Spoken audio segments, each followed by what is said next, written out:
Hello everybody and welcome. In this video I'm going to show you how to pair your Earbuds EDIFIER X5 Pro with your MacBook.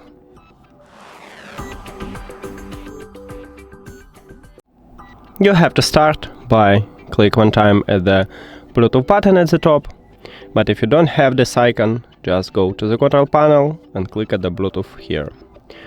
Then go to the settings. And after that, you need to open the charging case. If it's your first connection, these earbuds enter to pairing mode automatically, but we can also enter to pairing mode manually by press and hold connection button at the bottom of the charging case. And this LED light on the front side should flashing white and red, so it means that we just enter pairing mode, and now we see these earbuds at the device list. Click connect near to it,